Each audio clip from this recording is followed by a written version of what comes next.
Hello. तो अपन electrostatics देख रहे थे, है ना, फिजिक्स में। तो अपन इलेक्ट्रोस्टैटिक्स देख रहे थे, है ना। तो इलेक्ट्रोस्टैटिक्स में अपन ने जहाँ तक देख लिया था ना, वहाँ से मैं थोड़ा एक दो चीज़ें बता देता हूँ। देखो, अपन ने आवेशों विद्युत क्षेत्र का फॉर्मूला देख लिया था, E बराबर k q by are square, है ना। विद्युत क्षेत्र का फॉर्मूला देखा था अपन ने, के क्यू बाई आर स्क्वायर, ये विद्युत क्षेत्र का फॉर्मूला होता था। अगर इसे मैं सदिश रूप में लिखूं, अगर के क्यू बाई आर स्क्वायर, इसमें क्यू की वैल्यू हमेशा साइन विद साइन लिखनी होती है अपन को, विद साइन, है ना, जिससे अपन को इलेक्ट्रिक फील्ड की डायरेक्शन पता लग जाए। अगर डायरेक्शन तुमने इलेक्ट्रिक फील्ड की पहले ही लिख दी, मतलब ये पॉजिटिव चार्ज है, इसकी तरफ तुमने लिख दी कि इलेक्ट्रिक फील्ड की डायरेक्शन इधर है, तब तो साइन मत लगाओ। पर तुमने डायरेक्शन नहीं लिख रहे, तब तुम्हें विद साइन लेना होगा चार्ज, ताकि वो नेगेटिव या पॉजिटिव दे, जैसे अपन को डायरेक्शन समझ आए।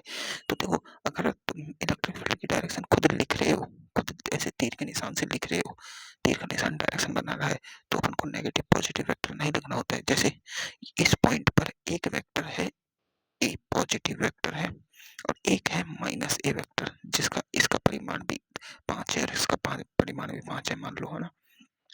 तो देखो, ए माइनस ए वेक्टर है, तो देखो ए वेक्टर मैं इधर लिख रहा हूँ, ए वेक्टर, तो माइनस ए वेक्टर इस पॉइंट से इधर होगा, अपन को पता है।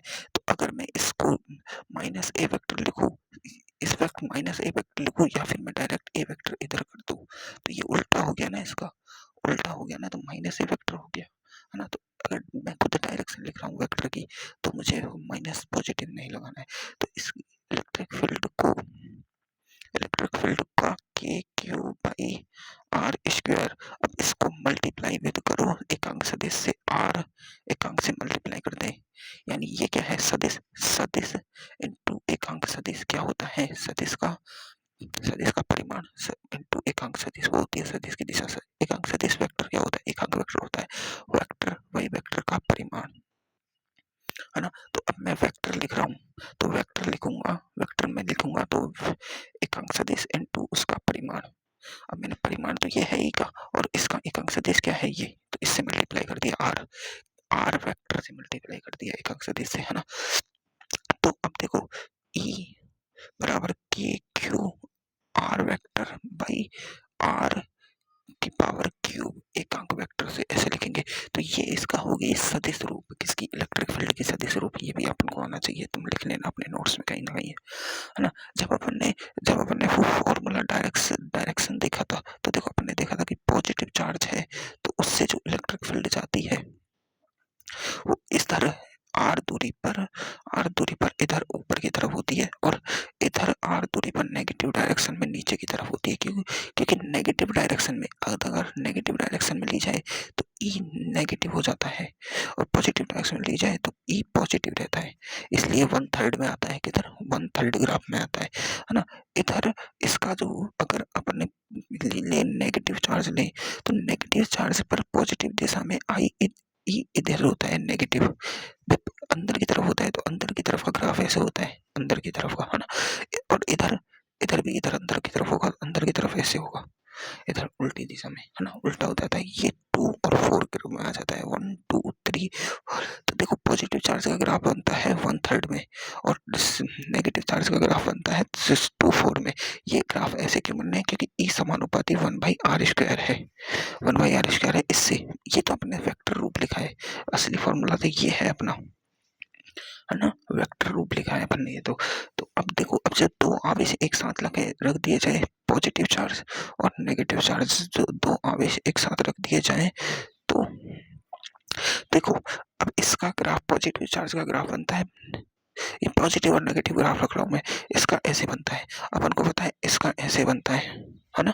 तो ये दोनों आवेश यहाँ कहीं मिलते हैं ऐसे, तो ये इनका ग्राफ हो गया। कैसे हो रहा है देखो, समझो, ये पॉजिटिव बल है, ये नेगेटिव बल है। अगर मैं एक क्यू टेस्ट चार्ज जो पॉजिटिव होता है, उसका खुद का विद्युत क्षेत्र नहीं होता है, उसको मैं इन दोनों के बीच में लाता हूँ, बीच का पॉइंट ही तो है ये, सेंटर पॉइंट इनके, मैं सेंटर पे लाता हूँ, तो क्या होता है, इस पर इसके कारण, ये खुद पॉजिटिव चार्ज है, टेस्ट चार्ज, इस पर इसके कारण प्रतिकर्षण बल लगता है, इस पर इसके कारण अट्रैक्शन बल लगता है। तो दोनों तरफ सेंटर पर कोई ना कोई बल होता है, मतलब सेंटर पर आवेश पर कुल बल एफ नेट 0 नहीं होता, कोई ना कोई बल होता है जो है। एफ नेट 0 कहाँ है, एफ नेट 0 होता है बाहर की तरफ। अब दो आवेशों के तीन आवेशों की साम्यावस्था में देख चुके हैं ना अपन, तो इस कारण यहाँ जीरो बल नहीं होता। लेकिन अगर कोई भी दो समान प्रकृति के आवेशों को या तो पॉजिटिव पॉजिटिव या ले लो नेगेटिव नेगेटिव, तो देखो नेगेटिव का ग्राफ कैसे बनता है समझो। नेगेटिव का ग्राफ बनता है 2 4 में 2 4 और 2 4। तो देखो 2 4 2 4 ये आपस में ऐसे संतुलित होता है। इधर दो नेगेटिव चार्जों के बीच में यहाँ कहीं आवेश संतुलित होता है। इधर देखो, अगर अगर देखो ऐसे ही इसका बनाओ, इसका इसका बनाओ, तो इसमें देखो ये पॉजिटिव का कितना होता है 1/3 में, 1/3 में ग्राफ बनते हैं 1/3। तो देखो ये ऐसे जाएगा और ये ऐसे आएगा, तो यहाँ कहीं बीच में क्यों ने वो एफ नेट जीरो होता है। अब हम समझो, ये मैंने ग्राफ ही बनाना सिखा दिया तुम्हें। अब समझो एक बात छोटी सी,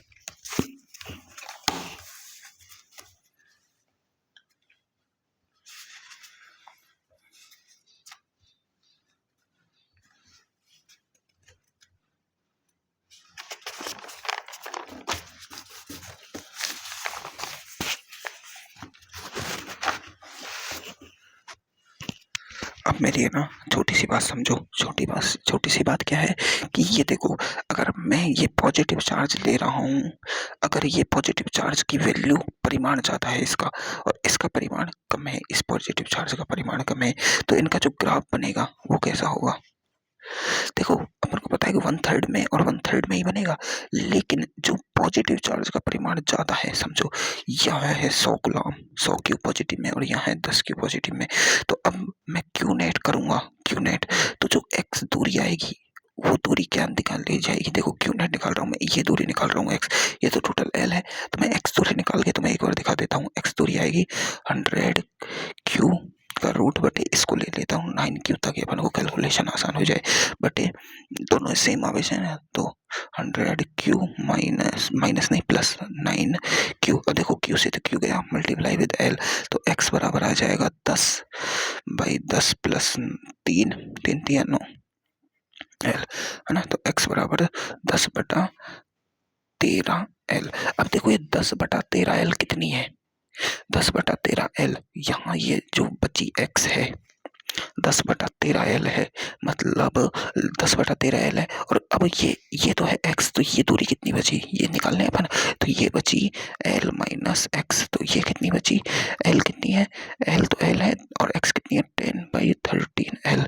तो 13 एल माइनस 10 एल। तो देखो यहाँ बचा 2L/13 कितनी। अब देखो ये दूरी देखो, ये अब इन आवेशों के बीच की दूरी देखो 100 क्यू, है ना, और ये है 9 क्यू, और ये आवेश कहीं ना कहीं क्यू कहीं ना कहीं रखना है अपन को। तो ये देखो एक दूरी एक्स तो आई इसकी, यानी इस आवेश से इसकी दूरी जो एक्स आई, इससे लिए अपन ने वो आई 10L/13, और ये x माइनस एल, जो एल माइनस एक्स दूरी आई है, समझो थोड़ा क्वेश्चन को समझा, 2L/13 आई है। इसका हर बहुत ज्यादा बड़ा है और इसका ये अंश बहुत छोटा है, मतलब ये वैल्यू बहुत कम है, बहुत कम है, इसका हर बहुत बड़ा है, इसके सापेक्ष इसका हर लगभग में बराबर में है। तो ये दूरी तो बहुत ज्यादा है x, क्यों, क्योंकि ये तो l के समीप आ रही है लगभग। अरे इसका ये तो बहुत, देखो दोनों का हर बराबर है, लेकिन अंश इसका 10 है, 10 में तुम मान लो 10 में 13 का भाग दोगे तुम, तो लगभग 13 एकम 13, तो 100 में तुम 13 का भाग दो तो 0.13 13 पंजे 65 13 चिक्की, अरे 13 चिक्की 13 पंजे 65 13 चिक्की 0.6 के समथिंग आ गई है ना, कुछ भी वैल्यू मान लो 0.6 एल, यानी एल का 60% आ गया। और तो देखो जब तुम 2 में 20 में 13 का भाग दोगे तो 0.1, 20 13 बचा कितना 3 7, फिर 70 13 पंजे 65, 0.15% आ रहा है 1 एल, मतलब ये आएगा लगभग 8 के समथिंग और ये आएगा लगभग 2 के समथिंग, यानी ये है 0.8 एल और ये है 0.2 एल के समथिंग आ रही है लगभग, है ना। 13 × 96 होता है ना, 12 × 96 होता है, तो 13 नमा 107, 13 नमा 108 देख लेना यार, देख लेना, 13 × लगभग 100 के करीब होता है ना, 13 इंटू 105 है ना, 100 के करीब होता है। तो देखो ये तो 20% है एल का, और ये है 80% ऑफ एल। मतलब ये तो यहाँ हो जाएगा क्यू। क्यू नेट कहाँ शुरू, ये क्यू नॉट यहाँ आएगा, मतलब एफ नेट इस जगह पे शून्य होगा।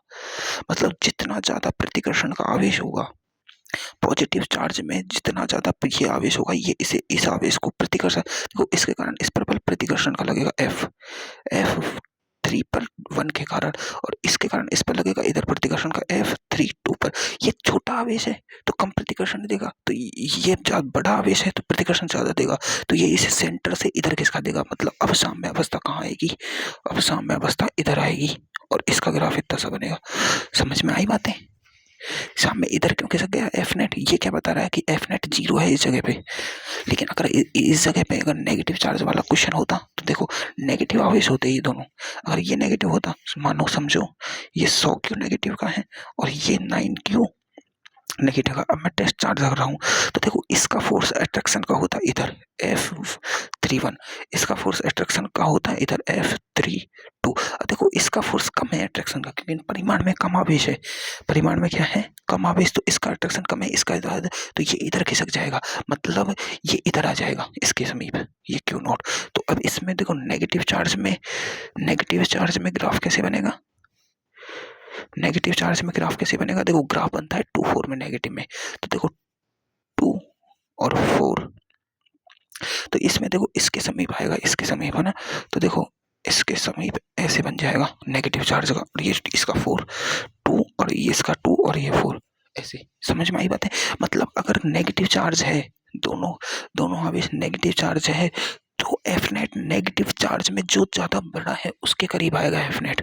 तो ऐसे ग्राफ इधर खिसक जाएगा। समझ में आ रही है बात? ये हाई लेवल है, थोड़ी सी एडवांस लेवल बता रहा हूँ, लेकिन समझ वाली है। अगर दोनों आवेश पॉजिटिव चार्ज है, तब उनके बीच का एफ नेट इधर खिसक जाएगा, थोड़ा सा किधर, इधर, किधर, इधर। अब देखो पॉजिटिव और नेगेटिव हो, एक मतलब 100 क्यू पॉजिटिव का है और 9 क्यू नेगेटिव का है ना, 9 क्यू नेगेटिव का है। तो इनके बीच में मैं टेस्ट चार्ज रखूँ क्यू नॉट, है ना, क्यू नॉट रखूँ, तो देखो इसके कारण प्रतिकर्षण का आवेश, इसका अट्रैक्शन का भाव, इसका प्रतिकर्षण बहुत ज्यादा है, तो इसको ये टिल्टेड इधर कर देगा।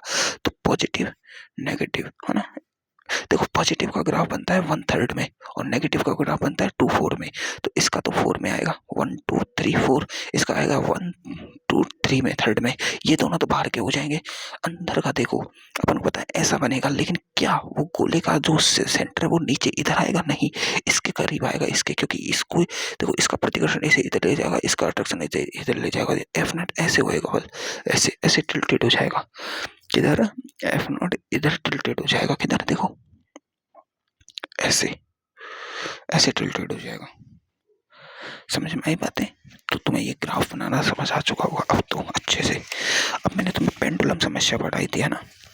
देखो सदिश रूप तो अपन ने कर लिया था, सदिश रूप तो आता है अपन को करना, पेंडुलम समस्या में दिक्कत थी बस। देखो पेंडुलम समस्या समझो, पेंडुलम समस्या क्या है कि पहले तो अपन एक ही पेंडुलम लेते थे, लेकिन यहाँ क्या है, दो हैं बिल्कुल। एक तो शुरुआत में दो थे, दो कण है, एक तो ये कण है, एक ये कण है। अब ये दोनों की पेंडुलम समस्या मुझे लंबी चौड़ी बतानी पड़ेगी। लंबी चौड़ी क्या मतलब, बहुत बढ़िया बताना पड़ेगा, तुम्हें बहुत चीजें समझानी पड़ेगी पेंडुलम समस्या में। अब यार यही तो कह रहा हूँ, अब सर ने तो कुछ लिखा ही नहीं है पेंडुलम समस्या में, और मेरे सर ने तो बहुत लिखा है, क्या करूं। इसलिए मेरा मन नहीं कर रहा यार ये बेंच चैप्टर कराने का। चलो तुम्हें मैं करा तो देता हूँ, अब कुछ होगा जो राम जाने, तुम्हें मैं सिखा तो देता हूँ, है ना। तो ये क्या है, ये दोनों पेंडुलम एक दूसरे पर, दोनों पर आवेश है, क्या इस पर क्यों आवेश, इस पर क्यों आवेश है, दोनों एम, इसका एम जी नीचे लग रहा है, इसका भी एम जी नीचे लग रहा है, समझो मेरी बात को।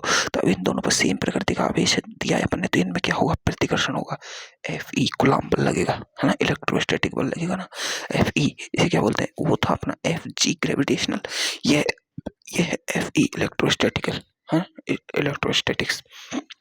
तो इसके कारण अब ये रस्सी की लंबाई मानो एल, अब ये प्रतिकर्षण के कारण कितनी दूरी पर गए, एक्स दूरी पर विस्थापित हो गए, 2x दूरी मानो 2x, तो ये इधर से ये हो गया x दूरी कितनी x, है ना, आधी है x बची ना, आधी, तो टोटल 2x, ये थीटा और ये थीटा प्रतिस्थापित हो गया। ठीक है, अब देखो इसके कारण रस्सी पर, जब ये रस्सी पर इसके वजन के कारण, नीचे वजन के कारण क्या तनाव बल ऊपर आता है, एक पर ले रहा हूं मैं। अब देखो समझो, इस ये कण है ना, इस पर नीचे लग रहा है mg, इधर लग रहा है इस पर F इलेक्ट्रिक, है ना, इलेक्ट्रोस्टैटिक फोर्स, और इस पर, इस जगह पर कुछ कोण पर ये तनाव बल ये ऐसे लटका हुआ है ना, सतह से, और ये इसका थीटा है, और ये इसकी क्या है, x दूरी है, और इस पर ये टेंशन लग रही है। अब देखो ये थीटा है और ये क्या है, 90 का एंगल है, बिल्कुल सीधा, है ना, ये थीटा है, ये 90 का है, तो ये कितना हुआ, ये 90 माइनस थीटा बचा कि नहीं, त्रिभुज के तीनों कोणों का योग 180, तो ये थीटा, ये 90, तो ये 90 माइनस थीटा। जब ये 90 माइनस थीटा है, तो अगर मैं यहाँ एक लंब खींचूं, बिल्कुल सीधा लंब, तो ये कितना बचा, ये टोटल 90 है, ये 90 है, ये 90 माइनस थीटा है, तो ये थीटा नहीं बचा, बिल्कुल। और ऐसे भी देख सकते हैं अपन, ये जेड बना तो ये थीटा हो गया, ऐसे भी कर सकते हैं, है ना। तो अब देखो ये थीटा है, तो इस थीटा से इस पर देखो, इस कण पर समझो, इस कण पर इस टी के मैं तनाव बल के दो घटक कर लेता हूँ, इधर तो टी कॉस थीटा, इधर टी साइन थीटा कर देता हूँ, इधर होगा टी साइन थीटा, इधर हो गया इसका टी कॉस थीटा, इधर इस पर एफ इलेक्ट्रोस्टैटिक फोर्स लग रहा है, इधर इस पर एम जी बल लग रहा है, ये इसका तनाव बल का सिस्टम आ गया पूरा, है ना। तो अब देखो यहाँ से मैं इन दोनों, इस देखो ये बल इसे संतुलित कर रहा है, ये बल इसे संतुलित कर रहा है, संतुलन की अवस्था में साम्य अवस्था की बात कही हो जा रही है ना। तो संतुलन की अवस्था में टी साइन थीटा संतुलित कर रहा है बराबर एफ ई को, और एफ ई क्या है, के Q Q1 Q2 Q1 Q2, अब दोनों आवेश एक जैसे लिए हैं अपन ने, तो k q square by are square, r कितनी है, इन दोनों के बीच की दूरी 2x स्क्वायर है, कितनी है, अपन ने एक एक्स नहीं लिया, 2x मानी है, 2x मानी है ना, तो 2x का स्क्वायर, दोनों के बीच की दूरी, दोनों के बीच की दूरी 2x स्क्वायर ली है, ठीक है, कोई दिक्कत नहीं है ना। और एक टी कॉस थीटा बल संतुलित कर रहा है अपना mg को, ठीक है। अगर मैं इन दोनों बलों को ऐसे बटे में कर देता हूँ, यानी समीकरण 1/2 कर देता हूँ, तो मेरे पास आ जाता है, देखो टी से टूटी गया, साइन थीटा बटे कॉस, यार ये पेन चल रहा है कि नहीं से, बराबर F E by M G गया ये पेंसिल।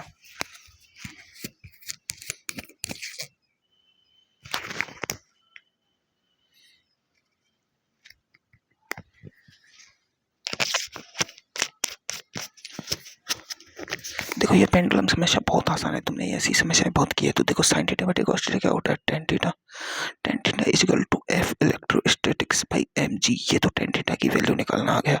अगर मैं यहाँ पर एफ ई की वैल्यू रख दूं, समझो एफ ई की वैल्यू रख दूं, तो क्या आ जाएगा, k q square by 4x square M G, ये टेन थीटा की वैल्यू हो जाएगी।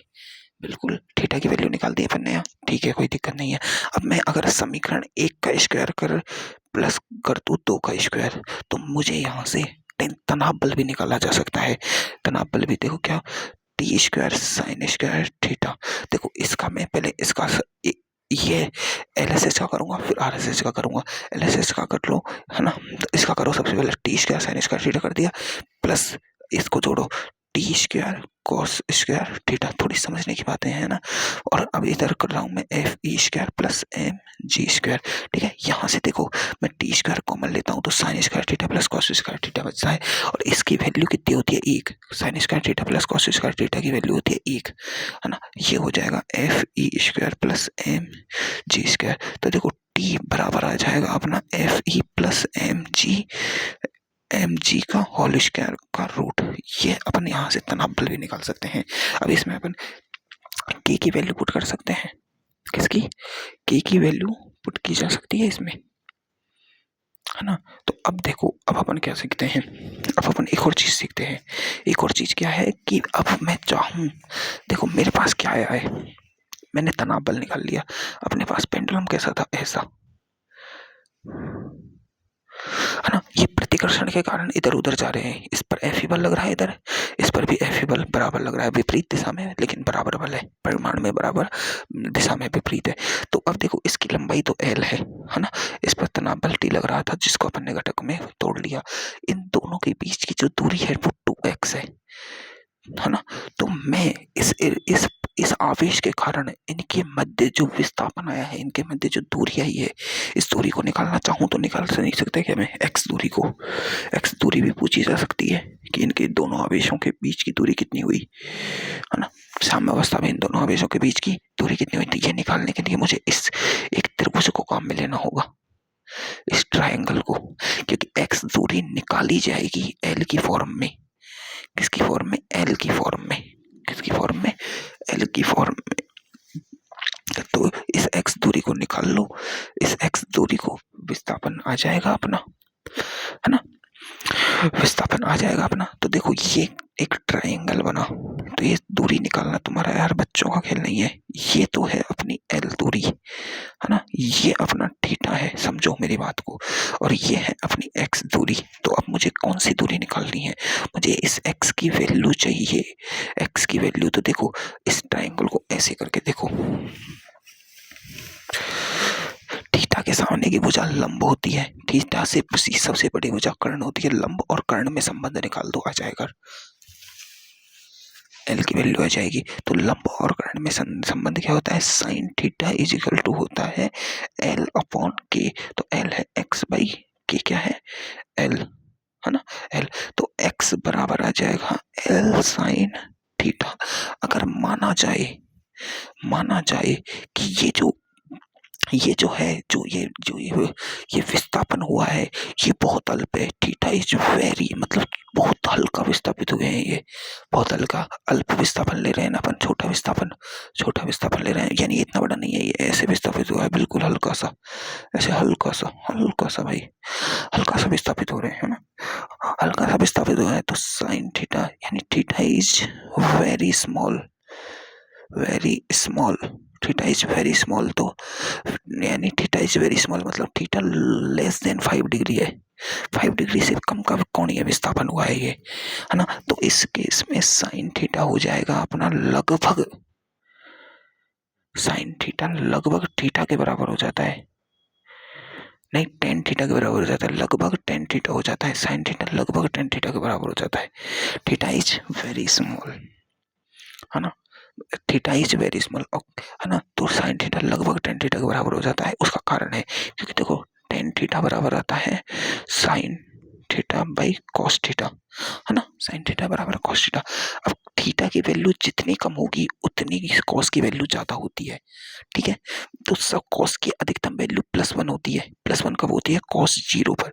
अब थीटा लगभग 5 डिग्री से कम है, यानी टेंस टू जीरो है, जीरो की तरफ है, तो कॉस 0 की वैल्यू 1 मान ली जाती है। तो इसको वैल्यू को 1 माना जाए तो साइन थीटा बराबर टेन थीटा आ जाता है। ऐसे हमेशा अपन लिखते हैं कि साइन थीटा लगभग टेन थीटा के बराबर क्यों होता है, उसका एक रीजन है।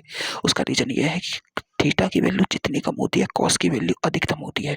अधिकतम क्या? 1, अधिकतम 1। तो इसलिए हमेशा 1 तो नहीं होती, लेकिन ऐसे बराबर में लिया जाता है। तो साइन थीटा लगभग टेन थीटा के बराबर आ जाएगा। तो एक्स बराबर क्या आ जाएगा? L tan theta. अब देखो टेन थीटा की वैल्यू अपन ने कभी शुरू में निकाली थी, ये निकाली, तो एक्स बराबर अपना आ रहा है L F E by M G. देखो F E by M G की वैल्यू अपन ने ये भी निकाली थी, तो एक्स बराबर एल के क्यू, है ना, k q by 4x² by M G. तो देखो x से ये x गया, तो इधर इसको ले आओ, x को, x बराबर अपना आ रहा है के q square L by 4mg। ये x की वैल्यू है, क्या है? x की वैल्यू ये पूछी जा सकती है, और ये थोड़ा डीप क्वेश्चन नहीं है, ये है ना सर ने कराया है, पर पता नहीं यार विष्णु सर ने क्यों नहीं कराया, है ना। तो अब ये ऐसे निकाला जा सकता है, तो निकालना तो आसान है ना यार, थीटा इज वेरी स्मॉल लेके कर देना बस, है ना। अब देखो तो मैंने सदिश रूप तो मैंने करा दिया था, है ना। अब मैं तुम्हें दोबारा से कराता हूँ सीमित लंबाई के आवेशित तार के कारण विद्युत क्षेत्र।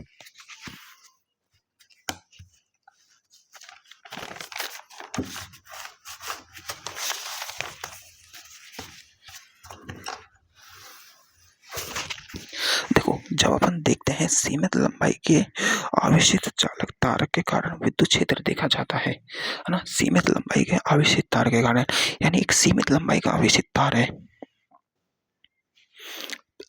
और ये तार बनाया है मैंने, पट्टी का नहीं है, तार है, बिल्कुल तार है। तो देखो, अब मैं इससे इससे कहीं भी लंबवत अक्ष पर, देखो लंबवत अक्ष लिया जाता है इसके लंबवत पॉइंट पर, है ना। लंबवत पॉइंट पर इस पी बिंदु पर विद्युत क्षेत्र निकालना सिखा रहा हूं तुम्हें, है ना। तो इधर से देखो, एक इधर से लाइन, एक इधर से लाइन खींचते हैं ना। तो इस पी बिंदु पर ये होता है इसका θ1, ये होता है इसका θ2, है ना। θ1 की डायरेक्शन कहाँ से ली जाती है? यहाँ से, ऐसे ऊपर से नहीं, यहाँ से ऐसे, यहाँ से ऐसे डायरेक्शन का भी लेने का अर्थ होता है ना, ऐसे ली जाती है। अब देखो, इससे दो तरह के विद्युत क्षेत्र निकलते हैं, दो तरह के विद्युत क्षेत्र निकलते हैं। एक तो ई लंबवत निकलता है जो इसके कारण लंबवत है, एक इसके समानांतर निकलता है, ये, है ना, ई समानांतर, ठीक है। अब देखो, ये θ1 है, ये θ2 है, मतलब ये दोनों एंगल अलग अलग है, मतलब यहाँ से यहाँ तक की दूरी अलग है, यहाँ से यहाँ तक की दूरी अलग है। पूरी लंबाई क्या है? L, है ना।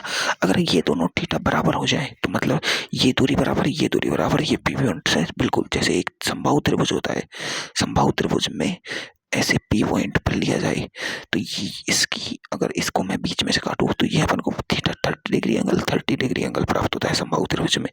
अगर वो एंगल ऐसे घटा दिया जाए तो एंगल बढ़ जाएगा, ऐसे नजीक लिया जाए तो एंगल घट जाएगा। लेकिन समबाहु त्रिभुज में ये दूरी भी बराबर, ये दूरी बराबर, मतलब एंगल बराबर रहेगा, इधर का एंगल इधर का एंगल बराबर रहेगा, ये हमेशा समबाहु त्रिभुज में। जब ये दोनों दूरियां बराबर हो, लेकिन ये दोनों यहाँ बराबर नहीं है, तभी तो θ1 θ2 है।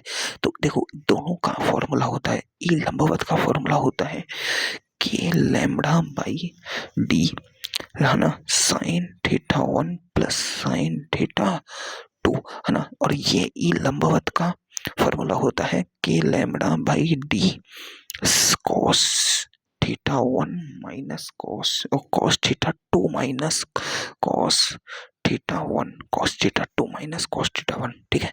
कॉस θ2 माइनस कॉस θ1 होता है, ठीक है ना। बिल्कुल, ये दोनों फॉर्मूले होते हैं, है ना। साइन θ1 प्लस साइन θ2 होता है, इसमें होता है cos θ2 माइनस cos θ1, ये फॉर्मूला होता है। उसमें उस क्लास में मैंने तुम्हें बहुत उल्टा सीधा पढ़ा दिया, उसके लिए सॉरी, है ना, क्योंकि मुझे खुद को याद नहीं था। अब देखो, ये दूरी क्या है? ये डी दूरी है जो इस यहाँ से यहाँ तक की लंबाई है। θ1 व θ2 का मापन हमेशा डी से लिया जाएगा। दोनों कोण आपस में विपरीत दिशा में होते हैं, विपरीत दिशा में, है ना। यदि प्रश्न में समान दिशा में दिए हैं दोनों कोण, तो उनमें से किसी एक कोण को नेगेटिव लेना है, ठीक है, ये भी काम करने का। अब देखो, मेरी बात सुनो, अगर मैं इस तार का, अभी अपन सिर्फ पॉजिटिव वाले तार की बात कर रहे हैं, है ना, पॉजिटिव तार से बिल्कुल ये दूरी और ये दूरी L/2 कर दूं, L/2 कर दूं, है ना, तो इसके सेंटर से बिल्कुल डी दूरी पर जो विद्युत क्षेत्र आएगा उसको निकाल रहा हूं मैं सेंटर से। मतलब इसका थीटा भी, ये थीटा है और इसका भी थीटा सेम है, यानी दोनों के कोण एंगल बिल्कुल सेम कर दिया, थीटा थीटा। तो अब देखो, ई लंबवत क्या हो जाएगा, यानी ई लंबवत क्या हो जाएगा? ई लंबवत हो जाएगा के लैम्बडा बाई डी। अब देखो, साइन थीटा प्लस, देखो ये हो जाएगा sine theta plus sine theta. देखो, sine theta plus sine theta क्या हो जाएगा? क्या हो जाएगा? 2 साइन थीटा। क्या हो जाएगा? 2 साइन थीटा। हाँ, तो ई लैम्बडा बराबर आ जाएगा के लैम्बडा डी 2 साइन थीटा, है ना। क्या आ जाएगा? 2 साइन थीटा। ये फॉर्मूला बन जाएगा ई लंबवत का, बिल्कुल। और ई समानांतर का क्या बनेगा? ई समानांतर 0 हो जाएगा। कैसे? देखो, के लैम्बडा डी कॉस थीटा 2 भी थीटा ही है, माइनस कॉस थीटा 1 भी थीटा है। देखो, कॉस थीटा में से कॉस थीटा गया तो 0 वैल्यू आ जाती है, तो ये 0 इससे मल्टीप्लाई हो गया, 0 आ जाती है, बिल्कुल प्योर वैल्यू क्या आ जाएगी, 0, अगर दूरी बराबर हो। तो अगर ऐसा हो कि ये थीटा दोनों सेम हो तो सिर्फ ई लंबवत बचता है। ये तुम्हें निकालना सीख लिया है ना। अब देखो ई लंबवत बचता है ना। अब देखो डायरेक्शन निकालना सिखा देता हूं मैं तुम्हें।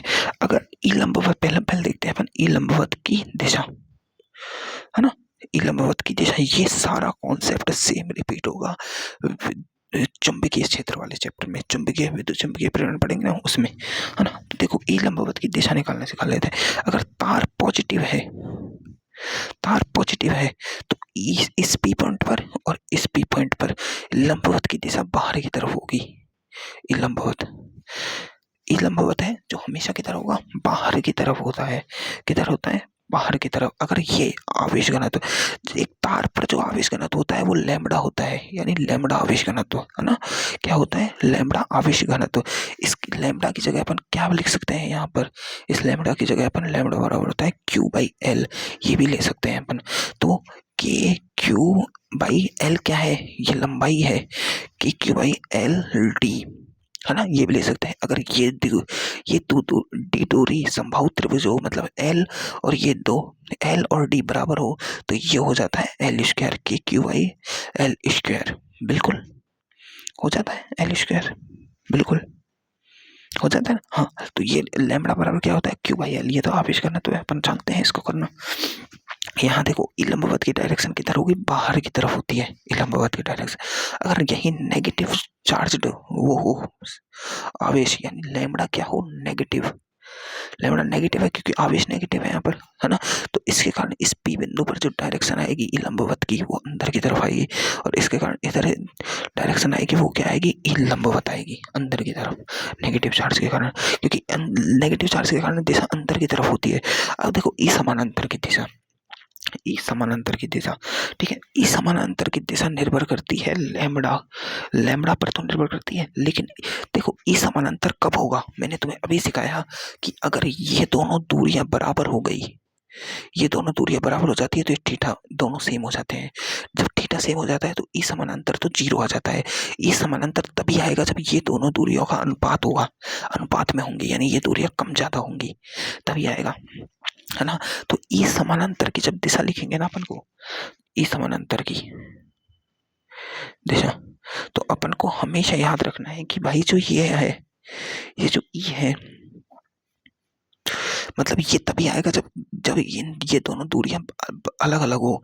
तो हमेशा अगर लैम्बडा पॉजिटिव आवेश घनत्व है, लैम्बडा पॉजिटिव आवेश घनत्व है ना, पॉजिटिव आवेश घनत्व है, और ये डी दूरी पर रखा है और ये एल लंबाई है, मतलब इन दोनों में जो ज्यादा बड़ी है ना। अगर लैम्बडा क्या है, पॉजिटिव है, यानी रेखीय आवेश घनत्व पॉजिटिव है, तो इस पर, इस पॉइंट पर ई की डायरेक्शन दो तरीके से हो सकती है, या तो ऊपर हो या नीचे हो। इधर भी ई की डायरेक्शन, ई लंबवत की डायरेक्शन ऊपर या नीचे हो सकती है ना। तो इस पर जो डायरेक्शन होती है वो हमेशा किधर होती है, नीचे की तरफ होती है, छोटे वाली की तरफ।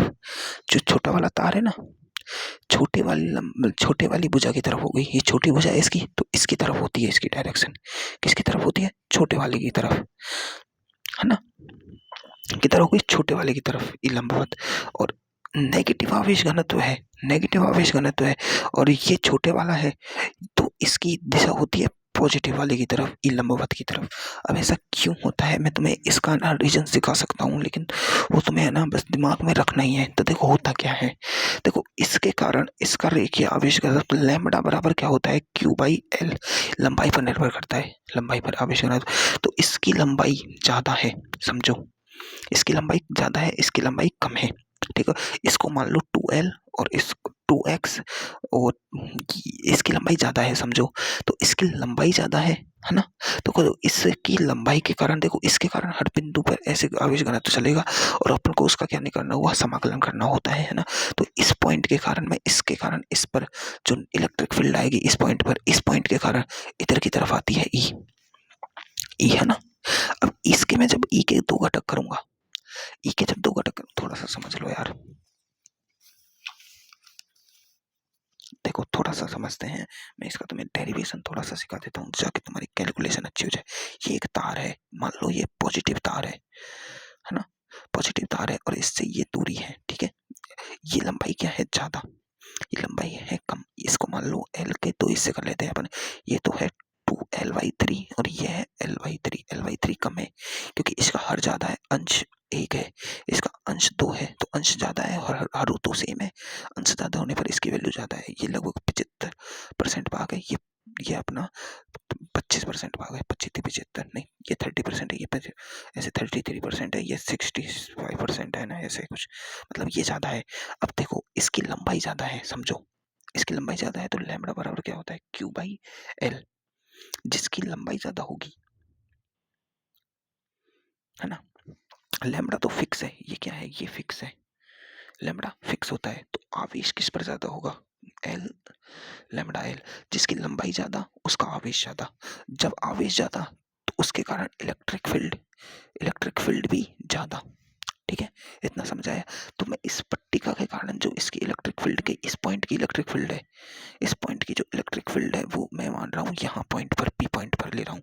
अब देखो पॉजिटिव चार्ज है, पूरा पॉजिटिव चार्ज है, तो इलेक्ट्रिक फील्ड की डायरेक्शन किधर होगी, इधर।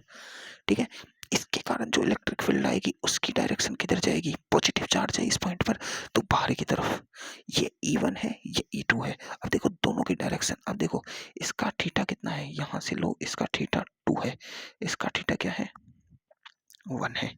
ठीक है, अब देखो ये थीटा 1 है, इसकी डायरेक्शन देखो, ये थीटा 1 है ना, ये थीटा 1 है, तो देखो ये डायरेक्शन इधर जा रही है ऐसे, और ये जा रहा है ऐसे। ठीक है, अब देखो इसका जो इसके इसके दो घटक करूं मैं, तो इसका एक तो घटक होगा ई लंबवत, है ना, ई लंबवत, और एक होता है ई समानांतर घटक।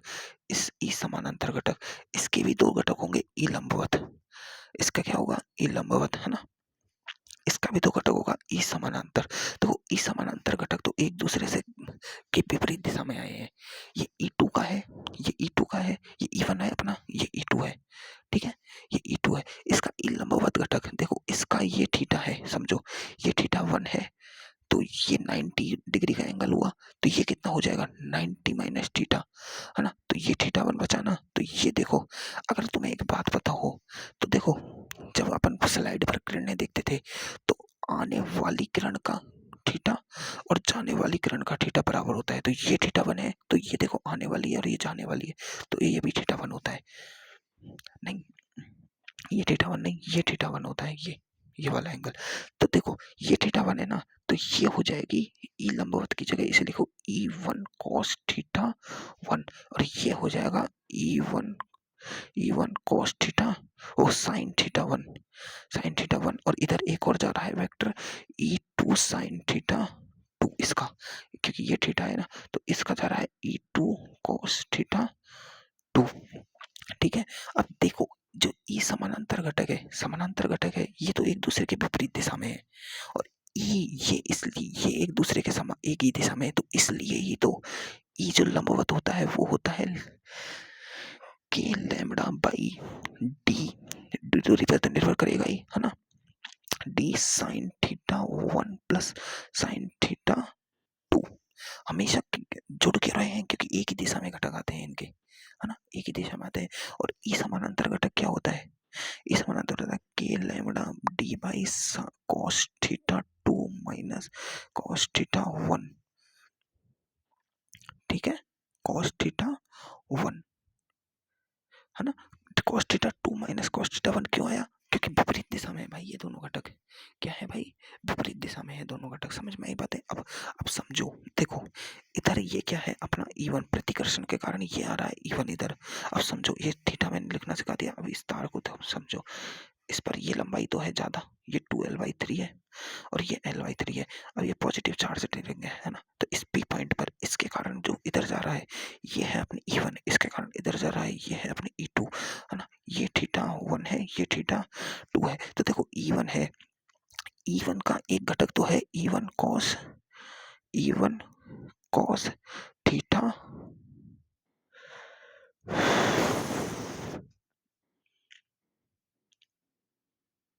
है ना, E1 cos थीटा।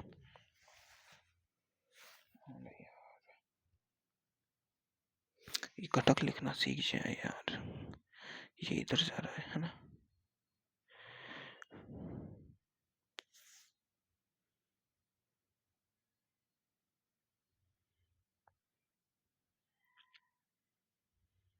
हम्म, ये ई लंबवत होगा, इसका भी ई इधर जाएगा, E2, ये E2 जा रही है तो E2। अब देखो E2 और ये cos थीटा 2, ये E1 cos थीटा 1 है, ठीक है। समझ में आई बातें? बिल्कुल समझ आ गई। अब देखो ये ये इसका आवेश घनत्व ज्यादा है, किसका? इसका, है ना। ये इसका आवेश घनत्व ज्यादा है तो इसकी इलेक्ट्रिक फील्ड E1 भी ज्यादा होगी क्योंकि ये ज्यादा दूरी का है, लंबाई ज्यादा है, तो इसकी इलेक्ट्रिक फील्ड क्या होगी? ज्यादा। तो इलेक्ट्रिक फील्ड इधर ज्यादा है तो ये वाली इलेक्ट्रिक फील्ड ज्यादा है, ये वाली इलेक्ट्रिक फील्ड कम है क्योंकि ये छोटी लंबाई के कारण आया है। इसका क्यू कम है क्योंकि लैम्बडा बराबर होता है L/Q/L, तो Q बराबर हो जाएगा लैम्बडा। लैम्बडा तो फिक्स है सबके लिए, आवेश घनत्व तो फिक्स है इस तार का। ये L जिसका ज्यादा है उसका Q ज्यादा है, इसके L ज्यादा है तो इसका Q ज्यादा है, Q ज्यादा है तो इसकी इलेक्ट्रिक फील्ड की पावर ज्यादा, इलेक्ट्रिक फील्ड ज्यादा, इलेक्ट्रिक फील्ड ज्यादा, तो ये वाला, ये दोनों बल, इसके दोनों बल ज्यादा, ये ज्यादा और ये ज्यादा। अभी देखो, और इसकी इलेक्ट्रिक फील्ड ये E2, ये वाला इधर जाएगा और दो इसके घटक होंगे, तो ये E2, ये जो इसका ई लंबवत है, ई लंबवत 2 है और ये ई लंबवत, ई समानांतर 1 है। ई समानांतर 1 इस कंडीशन में ज्यादा है, ई समानांतर 1 इस कंडीशन में ज्यादा है, इसलिए तो मैंने बताया कि अगर पॉजिटिव चार्ज रिंग है तो छोटे वाले की तरफ ई समानांतर होगा, क्योंकि ये तो कम है तो ये तो माइनस होके नहीं घट जाएगा, डायरेक्शन, नेट डायरेक्शन इधर आएगी। अब समझ आई क्यों आई? अब तो समझ आई होगी यार, मैंने बहुत दिमाग लगाया है भाई। अब देखो नेगेटिव चार्ज के लिए, नेगेटिव चार्ज रिंग होती है ना, negative charge ring, negative charge ring की, अब देखो इसके कारण, इस नेगेटिव चार्ज के कारण डायरेक्शन आती है E1 इधर, ठीक है। तो ई, इसका ई लंबवत 1 और इसका ई लंबवत 1। अब देखो इसके कारण आएगी E2 इधर, तो E2 का ये ई समानांतर 2 और ये ई लंबवत, ये दोनों तो अब भी जुड़ रहे हैं, तो इसकी E1 के कारण नेट डायरेक्शन तो इधर। पर देखो अब E2, ये देखो आवेश कम है, आवेश कम है, Q कम और L कम, तो क्यू कम तो इलेक्ट्रिक फील्ड कम, क्योंकि ई बराबर क्या होता है? K/Q/R²। क्यू पर तो निर्भर कर ही रहा है बिल्कुल, डी तो सबकी सेम है ना।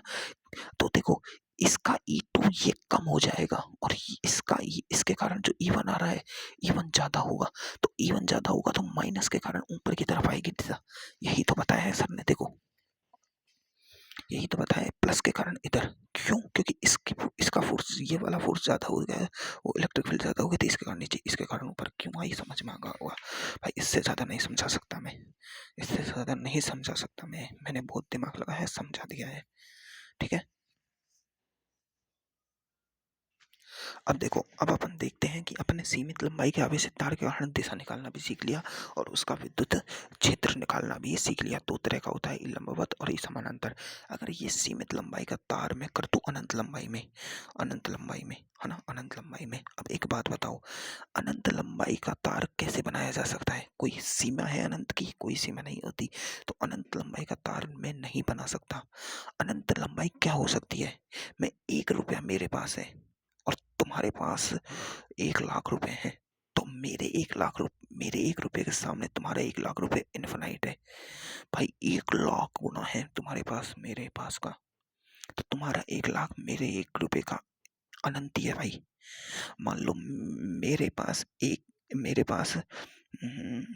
मीटर, वन 1 mm जमीन है, क्या है? 1 mm जमीन, और तुम्हारे पास 1 मीटर है, यानी 1 मीटर में 10 की पावर 3 mm होते हैं, तो 1 मीटर के सापेक्ष 1 mm बहुत छोटा हो गया।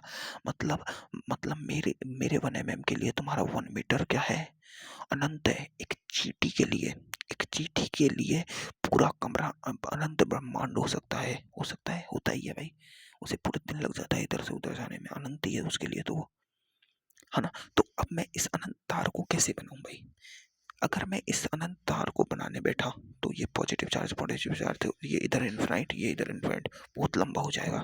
इसके लिए मैं क्या करता हूँ, मैं एक बड़ा तार लेता हूँ, अनंत तार बना रहा हूँ मैं, है ना, और इसकी इस दूरी को छोटा कर देता हूँ। ये जो डी दूरी है वो इतनी सी कर दी मैंने, ये पी पॉइंट इसके नजीक लिया है बिल्कुल, तो अब इस पी पॉइंट के सापेक्ष ये तार तो बहुत अनंत हो गया कि नहीं हुआ? बिल्कुल हो गया। अब मैं इस डी दूरी को बिल्कुल पास में ले आया, तो इस डी दूरी के लिए ये लंबाई एल क्या हो गई? इन्फिनाइट हो गई, है ना। तो अब देखो, मैं इससे जो थीटा ले रहा हूँ, है ना। ये दूरी मैंने अभी दिखाने के लिए तो मैं इतनी चौड़ी कर दी, लेकिन ये बिल्कुल पास में है इसके, बिल्कुल।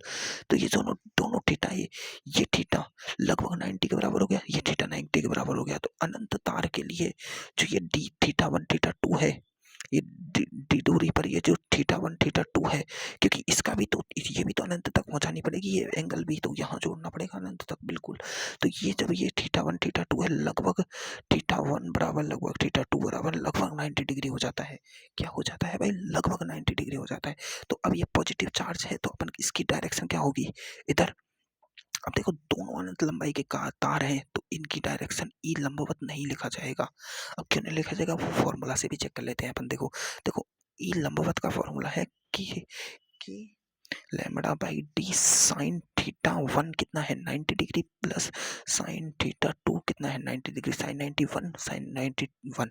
तो ई लंबवत तो आ गया अपना टू, ये तो वन प्लस वन टू हो जाएगा, टू के लैम्बडा बाई डी, बिल्कुल। अब ई समानांतर देख लेते हैं, के lambda D by cos theta 90 minus cos theta 90, ये तो वैसे ही कट हो गए, और वैसे भी cos 90 की वैल्यू जीरो होती है और ये भी इसकी वैल्यू जीरो होती है, तो ई लंबा बता जाएगा अपना जीरो। तो ये तो हमेशा ही जीरो होगा, है ना, ये तो हमेशा ही जीरो होगा। तो इस स्थिति में अनंत लंबाई के तार के कारण की स्थिति में सिर्फ ई लंबवत होगा, और जो कितना होगा? टू के लैम्बडा बाई डी, थीटा पर थीटा साइन थीटा 90 होने के कारण, बिल्कुल। ठीक है। अब देखो अर्ध अनंत लंबाई के तार के कारण विद्युत क्षेत्र, अर्ध अनंत लंबाई का तार होता है ना, उसके कारण अगर अपन विद्युत क्षेत्र निकाला जाए, है ना, एक अर्ध अनंत तार का लंबाई का विद्युत क्षेत्र निकाला जाए, तो देखो अर्ध अनंत तार का, इसकी तो एक बगल को तो सीमित लंबाई होती है, इधर अनंत कर दो, है ना। तो इस पॉइंट पर मैं एक पहली डायरेक्शन तो यहाँ निकालना सीखूंगा, ठीक है, यहाँ निकालना सीखा। तो देखो अब मैं अनंत, इसको मैं नेगेटिव चार्ज के रूप में कर लूँ, नेगेटिव चार्ज के रूप में कर लूँ, है ना। नेगेटिव चार्ज के रूप में करूँ कि पॉजिटिव में करूँ? बताओ, तुम बताओ। अभी अपन बहुत पॉजिटिव कर चुके हैं, नेगेटिव कर ले। सर ने नेगेटिव करा रखा है, मैं तुम्हें पॉजिटिव करके दिखा देता हूँ, चलो। तो इसे पॉजिटिव चार्ज ले लो, मैं दोनों करके दिखाऊंगा, है ना। चलो पॉजिटिव, देखो अपन को पता है कि पॉजिटिव चार्ज, अब मैंने इधर क्यों लिया है? सीमा पे क्यों लिया है? मैंने एक बार सीमा पे लिया है, बिल्कुल। तो इसका देखो थीटा वन जो इससे डी दूरी जा रहा है, वो थीटा वन तो हो गया क्या? जीरो। अब ये थीटा कितना हो गया इसका? थीटा टू 90 हो गया क्या? ये तो अनंत है। थीटा टू इसका क्या हो गया? 90 डिग्री हो गया कि नहीं हो गया? अब देखो समझो, अपन को होता है पॉजिटिव चार्ज के कारण ई लंबवत की डायरेक्शन तो इधर होती है, और ई समानांतर की डायरेक्शन उस तरफ होती है, छोटी भुजा की तरफ, छोटी भुजा की तरह इधर। तो इसकी डायरेक्शन तो इधर ही आएगी, छोटी भुजा तो है ही नहीं, तो इधर ही आएगी ई समानांतर, क्योंकि इसके कारण अनंत का पॉजिटिव चार्ज इधर जाएगा पूरा, इधर। तो इस समानांतर की तरह की इधर पॉजिटिव चार्ज के चार्ज, छोटी भुजा हो चाहे ना हो, पर छोटी की तरफ लेना, बड़ी की तरफ तो नहीं कर सकते ना समानांतर दिशा, है ना। तो देखो अब इसकी जो, अब इसका क्या आएगा? पहले ई लंबवत लिखते हैं, इसका ई लंबवत आएगा के लैम्बडा बाई डी। अब देखो साइन थीटा वन तो जीरो है, तो साइन जीरो की वैल्यू तो zero, zero plus sine 90 sine theta two sine theta 90 and sine 90 की वैल्यू वन, तो इसका तो आ जाएगा के लैम्बडा बाई डी। अब ई समानांतर देख लें इसका, ई समानांतर आएगा के lambda by D cos theta two, cos theta two, cos two की वैल्यू होती है 90 की वैल्यू जीरो, तो इसकी भी जीरो, और minus cos theta one, cos theta one में कॉस जीरो है, क्या है? कॉस जीरो, कॉस जीरो की वैल्यू होती है वन, तो वन, तो ये आ जाएगा माइनस के लैम्बडा बाई डी, माइनस के लैम्बडा बाई डी, ठीक है, ये आ जाएगा, बिल्कुल लिख दिया।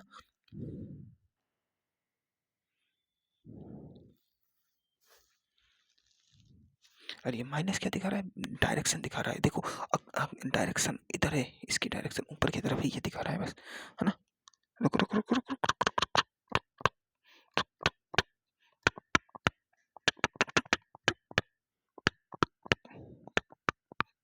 cos theta two minus cos theta one, देखो cos theta two minus cos theta one, है ना, cos थीटा,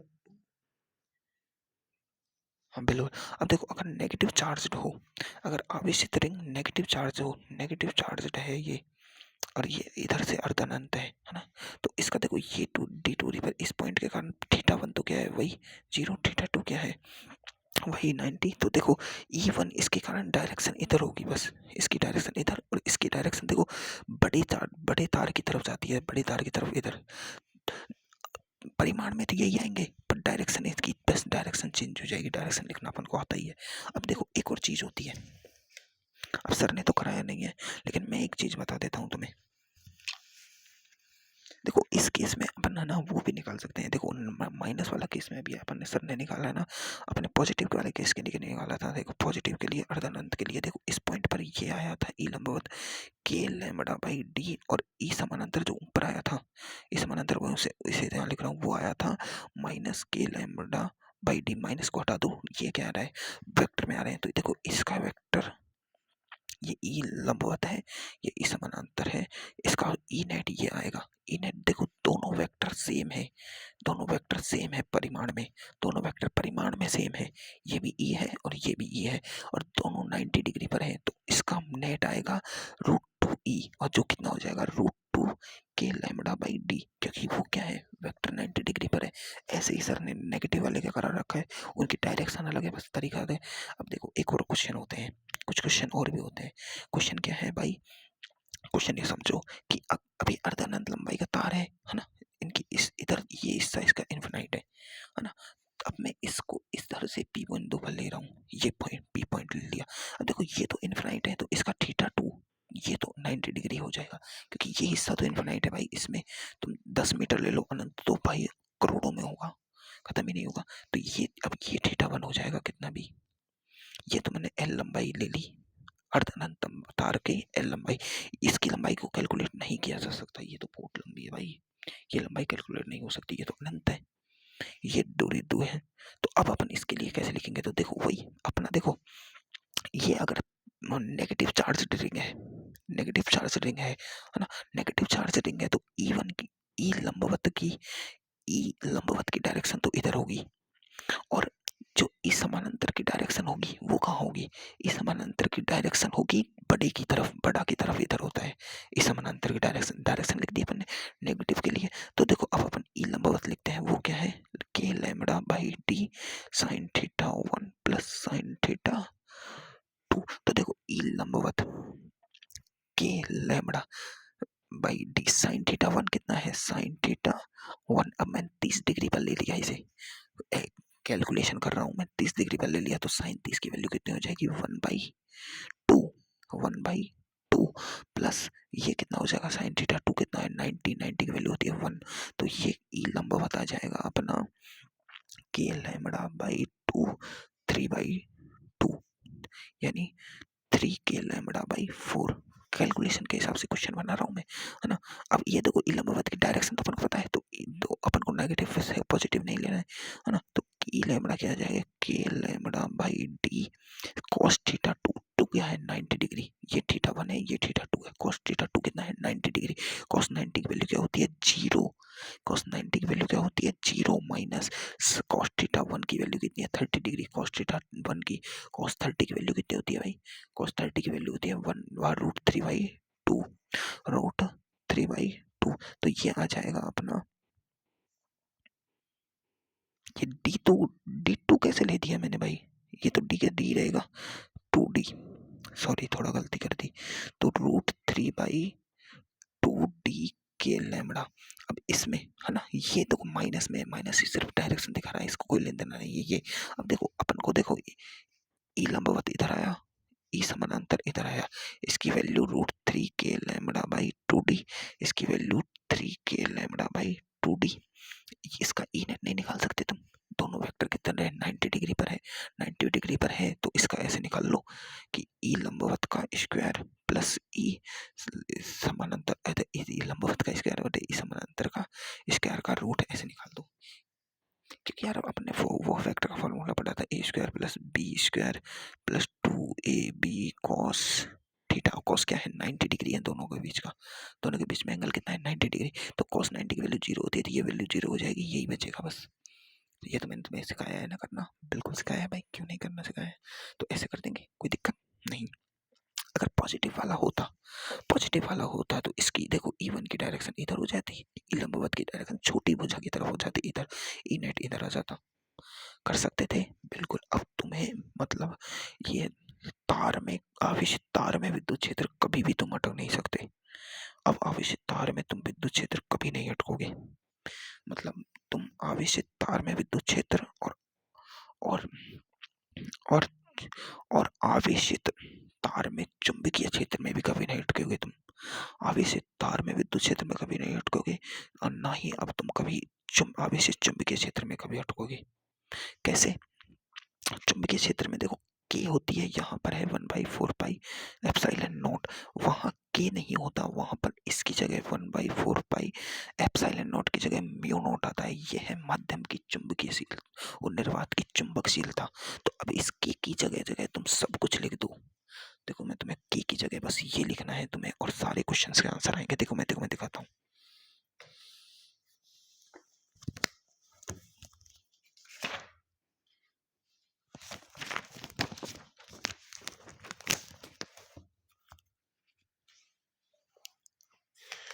देखो अपन का यहाँ स्टार्ट होती है, कहाँ थी यार, मुझे खुद नहीं मिल रहा।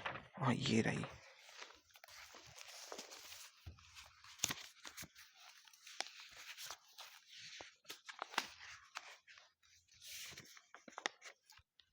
देखो ये अपना SHM है। SHM के तुरंत बाद, है ना, SHM के तुरंत बाद अपन magnetic effect of current start करते हैं, है ना।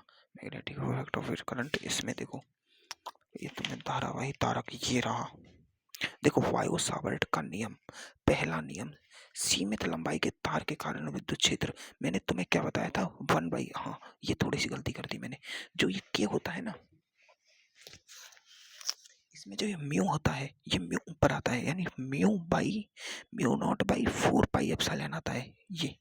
ठीक है, ये इतना सा अंतर होता है इसमें और इसमें, इतना सा। अब देखो सारे फॉर्मूले यही होंगे। देखो म्यू नॉट/के, और ये विद्युत, देखो ये के और आई, यहाँ धारा होती है। क्या होती है यहाँ पर? यहाँ पर धारा होती है, और ये दूरी कितनी होती है? आई। वहां पर आवेश घनत्व लिया जाता है, यहाँ घनत्व नहीं लिया जाता, आवेश नहीं लिया जाता, यहाँ धारा ली जाती है। धारा sin θ1 + sin θ2, आर लंबवत दूरी किनारों पर। देखो अनंत लंबाई के कारण 2 से मल्टीप्लाई हो गया, 2 से मल्टीप्लाई हो गया ना sin θ1। अब देखो अर्ध अनंत लंबाई तार के कारण, अर्ध अनंत लंबाई के कारण एक θ1 और θ2 क्या लिया? 0। इसने ऊपर ले लिया, अपन ने नीचे से करके सिखाया था, वही है sin θ1 ये 0। इसमें देखो ये sin θ1 प्लस ये आधा, मैंने थीटा पे लेके कराया था ना अभी एक क्वेश्चन, अभी थीटा पे लेके कराया, वो भी एग्जाम्पल कराया सर ने, है ना। देखो ये देखो यहाँ से करा दिया, ये थीटा लेके यहाँ से इधर थोड़ा सा एंगल, यानी ये तार यहाँ है, इसको आगे बढ़ा के यहाँ कर दिया, ये भी कर दिया। ये सारे एग्जाम्पल करने होंगे, सारे सारे आ रहे हैं भाई। L/2 तार का ये इतने सारे एग्जाम्पल अपन को यही कर रहे हैं बस इसमें। समझ में आई बातें? समझ में आई? अब देखो धारावाही चाप के कारण केंद्र पर चुंबकीय क्षेत्र, अभी अपन पढ़ेंगे वो धारा, ये धारावाही चाप है ना। अपन देखेंगे चाप के कारण भी देखेंगे विद्युत क्षेत्र, सर्कल के कारण भी देखेंगे, है ना। एक देखो रिंग के कारण भी आएगा, है ना। देखो ये रिंग वाला भी आएगा कहीं ना कहीं, ये रद्द। देखो धारावाही लूप, ये लूप आ रहा है ना, ये फॉर्मूला देख लो। 2, ये याद रखना, 2r² + x² की पावर 3/2, ये सेम टू सेम पढ़ेंगे अपन अभी। अभी पढ़ेंगे, ये धारावाही लूप है, इसे अपन रिंग कहेंगे। वहां रिंग के कारण चुंबक वो विद्युत क्षेत्र। देखो अभी मैं सिखाता हूँ, ये सारे फॉर्मूले अपन दोबारा रिपीट करेंगे मैग्नेटिक फील्ड में, सेम टू सेम रिपीट होगा। तो देखो अब अपना अगला, ये अब जो वो एंगल वाला होता है ना, वो करके देख लेते हैं अपन।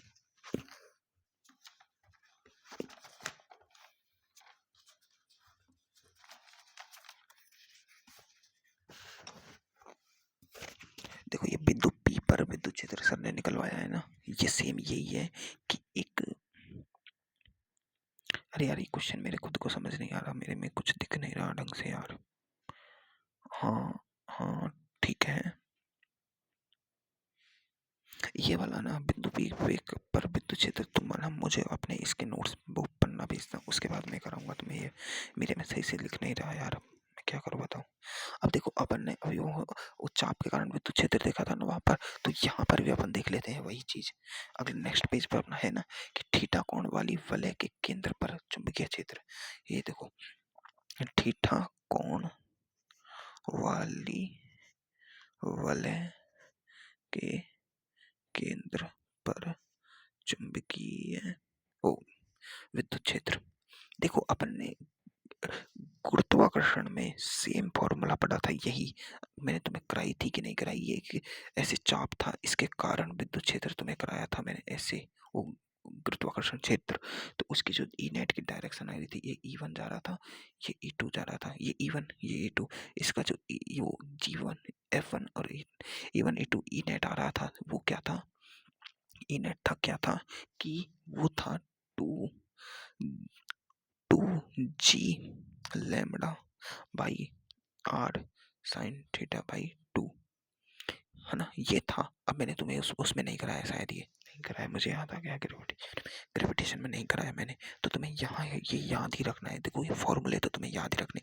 एक आवेशित चालक, आवेशित वो क्या है? तार है। आवेशित तार के कारण इसकी देखो त्रिज्या क्या होगी, इसकी रेडियस इसके केंद्र पर है। अब ये देखो पूरा गोला होता, समझो ये पूरा गोला होता, है ना? तो इसकी रेडियस यहाँ होती कहीं, है ना? ठीक है, पूरे गोले के कारण देख रहे हैं इसकी रेडियस, ये क्या है? रेडियस है ये। तो इसके कारण E1, इस रेडियस के कारण इधर E2, ये E1 ये R है, दोनों R दूरियां हैं, बिल्कुल R दूरियां हैं। तो इसके कारण जो ई नेट आ रहा है वो होगा ये, क्या होगा? E net. देखो ई नेट क्या होगा? ये जो ई नेट होगा वो क्या है? ई नेट का फॉर्मूला क्या है? ई नेट का फॉर्मूला है 2k लैम्बडा बाई आर। ये आर क्या है? ये दूरी है, ये वाली दूरी, है ना? 2k lambda by r sine theta by 2, ये फॉर्मूला होता है इसका। ठीक है, अब समझो, अब समझो, अब समझो, ये इसमें थीटा कौन सा है भाई? थीटा कौन सा है? Theta by 2। इसमें जो ये थीटा है ये एंगल होता है पूरा। अब इस एंगल का आधा लिया जा रहा है इसमें, ये थीटा बाई 2, याद रखना ये वाला एंगल लिया जा रहा है, क्या? ये वाला, है ना? ठीक है, ये थीटा बाई 2 होता है। ठीक है, अब एक बात समझो, ये पूरा एंगल थीटा था, ये थीटा बाई 2 आधा और ये भी थीटा बाई 2 आधा, तो इसमें साइन थीटा बाई 2 ये आधा एंगल लिया जा रहा है इसमें। ठीक है, अब देखो अगर यही गोला हो, है ना, और इस पर जो चाप है मैं इसे कर देता हूँ इसकी अर्धवृत्त की परिधि के बराबर का, अर्धवृत्त की परिधि के बराबर, तो ये आधा वृत्त को काट रहा है। तो इसके जो केंद्र है ये सेंटर, इस पर देखो इसकी जो ये आर रेडियस कट रही है, इसके कारण E1 इधर, इसके कारण E2 इधर। ठीक है, ई नेट क्या आएगा? 0। ई नेट क्या आएगा? 0। क्या आएगा भाई? 0, क्योंकि अर्धवृत्त में देखो E1 इधर कट गया, E2 इधर कट गया, अर्धवृत्त के कारण ई नेट क्या आएगा? 0। क्या आएगा भाई? 0। अर्धवृत्त के कारण 0 ही आता है ना? मुझे खुद नहीं पता चल रहा। नहीं, अर्धवृत्त के कारण 0 नहीं आ रहा भाई, 0 नहीं आता है अर्धवृत्त के कारण। सॉरी सॉरी सॉरी सॉरी, अर्धवृत्त के कारण 0 कैसे आ जाएगा? तो इसके कारण जो 0 आएगा ई नेट आएगा, इसके कारण ई नेट। देखो ये थीटा कितना बन गया? 180 का बन गया, है ना? तो आधा थीटा कितना हो गया? 90 का। तो ई नेट 0 नहीं होता है, ई नेट बराबर 2k लैम्बडा बाई 2, अर्धवृत्त का कर दिया ना मैंने, तो sign theta by 2, sine theta कितना? 80 का आधा 90, साइन 90 की वैल्यू कितनी होती है? 1, तो 2 से वो r, है ना? r, तो r तो ये बच गया 2k लैम्बडा बाई r, ये हो गया ये 2k लैम्बडा बाई r। अगर मैं अर्धवृत्त की जगह एक चाप अर्धखंड की कर दूं, चतुर्थांश का कर दूं, चतुर्थांश का, तो इसका देखो यहाँ देखो चतुर्थांश, ये छोटा सा मैंने चतुर्थांश बना लिया, मतलब ये जो थीटा है चतुर्थांश के लिए 90 डिग्री का हो गया पूरा। ये आर इसकी बात कर रहे हैं अपन चतुर्थांश के कारण। जो इसका ई नेट आएगा इधर, ये नेट इसका इधर आएगा 90 डिग्री, 90 का आधा कितना होता है? 45, तो ई नेट आएगा यहाँ, ई नेट आएगा 2k लैम्बडा बाई आर, और साइन 45 की वैल्यू होती है 1/√2, तो ये √2 से 2 बार गया, तो ई नेट आ जाएगा √2k lambda by r, √2k lambda by r, है ना? अगर मैं इस चतुर्थांश की जगह पूरा गोला कर दूं, पूरा गोला कर दूं, तब इसका ई नेट हो जाएगा 0। अगर मैं पूरा गोला कर देता हूँ ना, पूरा गोला, तो इसका पूरा गोला, इसका पूरा गोला हो जाएगा 0, ई नेट बराबर क्या हो जाएगा? 0।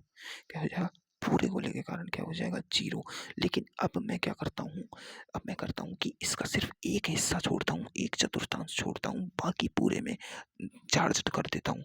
मतलब इस गोले को सिर्फ मैंने इसका 4 भाग करे, चतुर्थांश किया, इस चतुर्थांश को छोड़ दिया बस, या इसको छोड़ दिया, मान लो इसको छोड़ दिया, इस चतुर्थांश को, और सबको धनाभिषिक्त कर दिया, इस पूरी रिंग को, यहाँ से यहाँ से यहाँ से यहाँ से यहाँ से, तो पूरा थीटा कितना हो गया, ये दूरी आर, यहाँ से ये दूरी आर, है ना। तो ये पूरा थीटा कितना हो गया भाई, है ना, पूरा थीटा कितना हो गया भाई,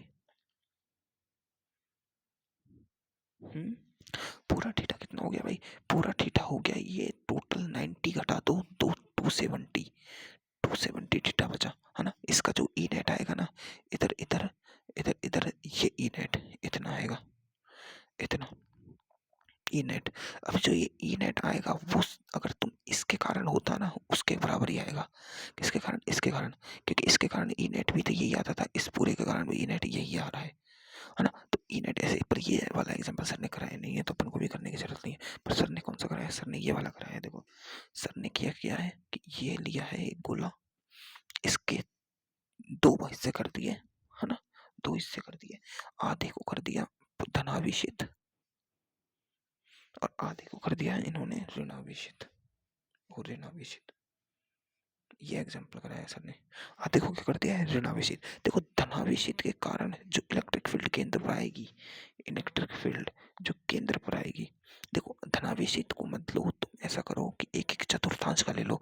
इस चतुर्थांश की जो इलेक्ट्रिक फील्ड है वो अपन ने निकाल चुके हैं, इस चतुर्थांश धनाभिषित था, इसके कारण इधर इलेक्ट्रिक फील्ड इतनी थी, इस चतुर्थांश के कारण डायरेक्शन ही तो चेंज हो रही है, इसके कारण जो इलेक्ट्रिक फील्ड की डायरेक्शन है वो E1 इस चतुर्थांश के मारे ले लो, E1 है ना। इस चतुर्थांश के कारण जो, इस दूसरे चतुर्थांश के कारण जो इलेक्ट्रिक फील्ड है ये है E2 इस डायरेक्शन में। अब देखो ये नेगेटिव चार्ज है, नेगेटिव चार्ज की डायरेक्शन बाहर नहीं होती है, अंदर ही होती है, तो E3 की डायरेक्शन होगी इधर ही, किधर, इधर E3। E4 की डायरेक्शन भी क्या होगी, इधर, तो दो इधर दो इधर, तो ये देखो रूट टू थे ना, एक ई की, देखो सारे बल कितने हैं, एक ही है, ई क्या है, एक ई चतुर्थांश का क्या है, √2 के लैम्बडा बाई आर है एक का। देखो सब इसकी डायरेक्शन इधर, इसकी डायरेक्शन भी इधर, इसकी डायरेक्शन इधर, इसकी सबकी डायरेक्शन लिख दी तो नेगेटिव पॉजिटिव का काम खत्म। तो देखो दो तो इधर है, दो इधर है, मतलब इसको मल्टीप्लाई विद 2 करो, दो तो एक तरफ है और दो एक तरफ है, और थीटा कितना है भाई, ये इधर 45 पर है। देखो 90 है टोटल, 90 का आधा 45, ये 45, दोनों 90 पर है, मतलब एक ई, ये ई है ना, और एक ही इधर, दोनों 90 पर है, 90 पर, तो ई नेट कितना आएगा, √2 इंटू ये कितना आ रहा है, ये है 2 √2 के लैम्बडा बाई आर। समझ में आए, 2 × 2 4 के लैम्बडा बाई आर हो जाएगा। कैसे हुआ, नहीं समझ आया क्या, नहीं समझ आया क्या, अभी रुको मैं तुम्हें दोबारा समझाता हूँ।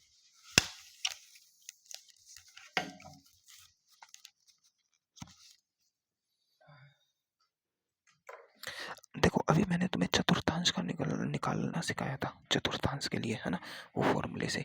देखो एक चतुर्थांश बनाया मैंने, ये एक चतुर्थांश पॉजिटिव चार्ज है, ठीक है। इस चतुर्थांश का ई नेट निकालना मैंने तुम्हें सिखाया था कि ये टोटल थीटा 90 है, तो आधा हो जाएगा इसका 45, है ना। तो इसकी ई नेट इधर आएगा पॉजिटिव के कारण, तो कैसे निकालना ना, 2 के लैम्बडा बाई आर, और साइन 45 की वैल्यू थी 1/√2, तो √2 से गया तो √2 बार, तो ये आ रहा है √2 के लैम्बडा बाई आर, ये आ रहा था E1, है ना। अब देखो अगर मैं इस रिंग को नेगेटिव चार्ज कर दूं, इस रिंग को नेगेटिव चार्ज कर दूं, तो इसके कारण जो E2 आएगा वो इधर आएगा नेगेटिव, अंदर ही। अब देखो चार्ज नेगेटिव हो इससे कोई लेन देन नहीं है, डायरेक्शन अपन ने पहले ही लिख दी है, तो देखो चतुर्थांश के कारण तो अब भी इतना ही रहेगा, क्योंकि इसकी त्रिज्या तो चारों तरफ रेडियस तो बराबर है ना। तो इसके कारण तो देखो दोनों एक ही दिशा में आए, तो अब इसका जो ई नेट आएगा वो E1 प्लस E2 आएगा, और दोनों बराबर हैं, तो √2 के लैम्बडा बाई आर प्लस √2 के लैम्बडा बाई आर, दोनों हो गए 2 के लैम्बडा बाई आर, है ना। दोनों का योग इतना हो गया। अब देखो मैंने क्या किया कि इसे धनाभिष कर दिया दोबारा, तो इसके कारण जो ई इधर आएगा वो भी इतना ही होगा, क्योंकि ये धनाभिष और ये इसको ऋणाभिषित कर दिया, तो इसके कारण ये इधर, तो ऐसे ही इधर आया।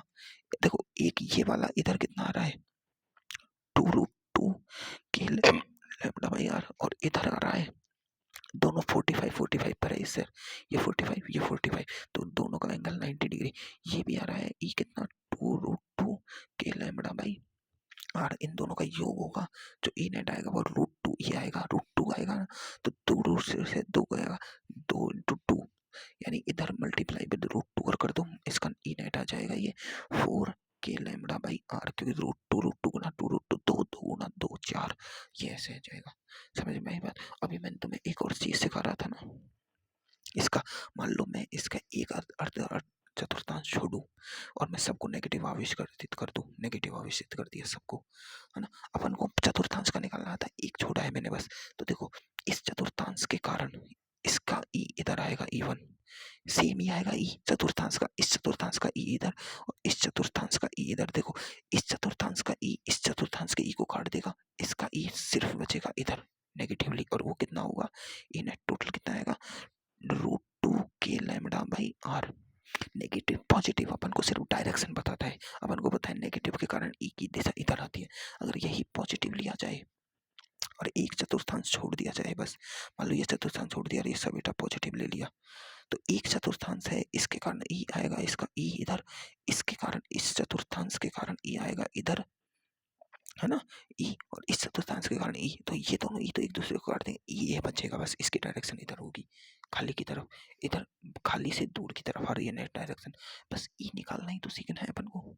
अब सीखे ना भाई, अब तो यार अच्छे से सीख गए होंगे, बिल्कुल। अब डायरेक्शन निकालना तो सीख गए होंगे ना यार, ये छोटे छोटे 3-4 क्वेश्चन है, इनको करना है ना। देखो लास्ट क्वेश्चन देखो, ये दिए गए चित्र में ए पर विद्युत क्षेत्र की दिशा निकालो। यार कितना अच्छा डायरेक्ट क्वेश्चन है, इसकी दिशा देखो, एक क्यू आवेश है, एक क्वेश्चन दिया है। देखो एक क्वेश्चन में ये पूछ रहा है कि डायरेक्शन निकालनी है भाई, क्वेश्चन है ये त्रिभुज है, मैंने तुम्हें नहीं सिखाया क्या, ये क्यू आवेश है प्लस ये माइनस क्यू आवेश है, और ये ए बिंदु पर इसकी डायरेक्शन ए पर विद्युत क्षेत्र की डायरेक्शन निकलवा रहा है, ठीक है। ए पर विद्युत क्षेत्र की डायरेक्शन निकल रहा है, इसने 3 डायरेक्शन दी है, एक तो ये दी है, एक ये दी है और एक ये दी है। कौन सी डायरेक्शन होगी, इसको बोला है वाई, इसको बोला है एक्स, इसको बोला है एल, ठीक है, ठीक है। अब देखो अब अपन इसकी बेस्ट डायरेक्शन निकालनी है। अब मैं क्या करता हूँ कि इस त्रिभुज को लो पहले तो, और ए बिंदु है अपना, ये क्यू है, ये माइनस क्यू है, तो मैं यहाँ एक टेस्ट चार्ट ले आता हूँ, क्यू नॉट।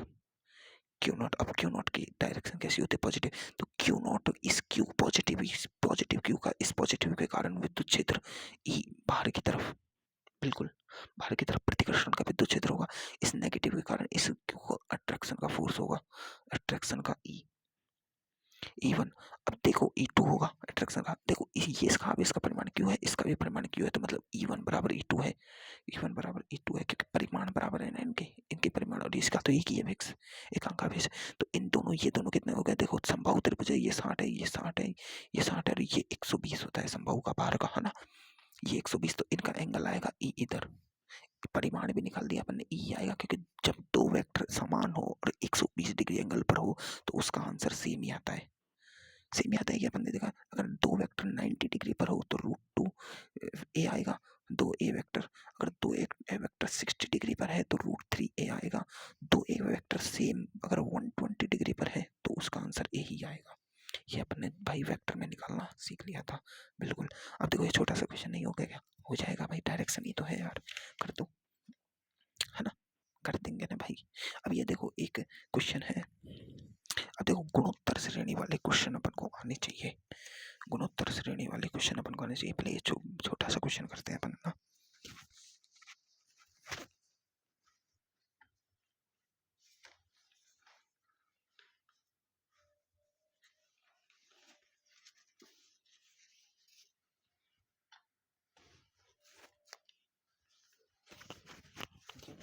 ये वाला क्वेश्चन नहीं होगा क्या यार, ये वाला क्वेश्चन तुमने कर रखा है क्या, अगर नहीं लिख रखा हो तो इसको देख लो एक बार, है ना, वीडियो को पॉज करके एक बार समझ लो इस क्वेश्चन को, मैं इस क्वेश्चन को करा रहा हूँ, है ना, तो ठीक है, तो इस क्वेश्चन को करा रहा हूँ। देखो क्वेश्चन में कह रहा है कि दो,